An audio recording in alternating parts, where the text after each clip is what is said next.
Several viewers sent us this video of a young boy being bullied on a bus in Detroit Lakes earlier this week. Valley News Team's Abby Furchner spoke with the boy's mother to uncover what happened that day and talked with a student who's looking to take action in the battle against bullying.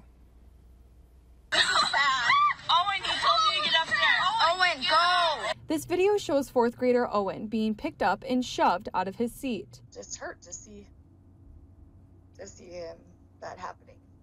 Owen's mom, Jessica Cogger, says this isn't the first time something like this has happened. We're hearing that he's kind of been targeted on the bus before, but this was the worst that it had gotten. The older boys were supposedly told by the bus driver to move Owen from his seat, but Owen said that's where he normally sat. Kids started to tell me, Owen, you need to go off a seat, but my old bus driver would let me sit back there. The video was recorded on Snapchat, where 7th grader Andy Peak saw it. It wasn't funny to me.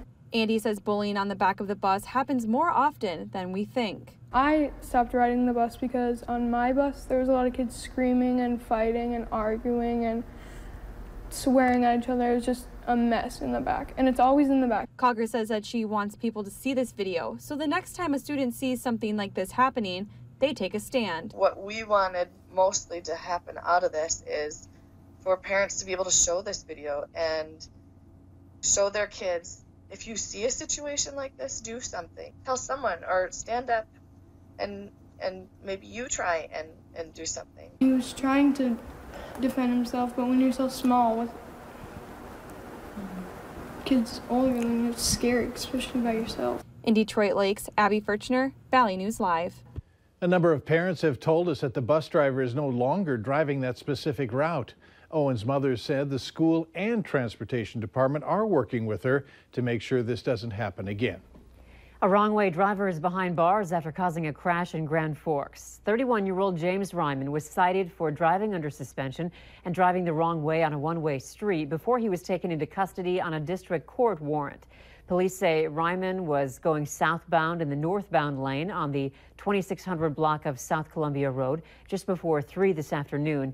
He sideswiped several vehicles and then traveled across the cement median and ended up stuck near an embankment. Little by little, the snow is going away and the brown grass is starting to show. Hutch, will that trend continue over the weekend? It does look that way, with temperatures expected to be near 40 for many of us heading into your St. Patrick's Day. One storm missing us well to the south caused some serious ice and snow across portions of South Dakota. Now eastern Iowa getting the brunt of that. This storm remains well to our south, but tonight watch for some isolated areas of patchy dense fog as temperatures slip into the teens for a chilly start to your St. Patrick's Day. I'll have details on the forecast for the rest of our weekend here and an update on our snow potential next week in a moment or two. All right, thanks, Hutch. Divorce rates have been on the decline according to recent data, but that could all change again thanks to the new Tax Act. Family attorney Shannon Parvey says come 2019, a person paying alimony will not get a tax break on it. Parvey tells us she's receiving more inquiries about divorce before the new law takes effect. The reason that people are thinking about divorce perhaps right now in 2018, because this particular portion of the tax law is not going to be affecting taxes until 2019. According to reports from other lawyers, losing that negotiating point could cost alimony recipients up to 15% of what they would have gotten before the law changed. Authorities are asking for your help in finding a missing man. 29-year-old Eric Sheldon Hamilton was reported missing yesterday by his family. He was last seen on Saturday near Cormorant Village. Anyone who may have seen him or know about his whereabouts asked to call Becker County investigators. The phone number's on your screen, 218-847-2661. Former North Dakota Governor George Sinner was laid to rest today. Sinner passed away last Friday at age 89.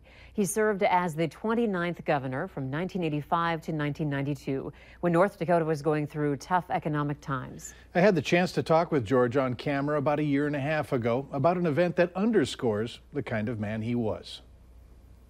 Political times were different when George Sinner was in charge. It was get the job done. When he and I last chatted, we briefly touched upon what Sinner referred to as a much different time in state government, when members of opposing parties worked together, including leaders. Some committee that was new but needed, and Earl came to the door, opened the door.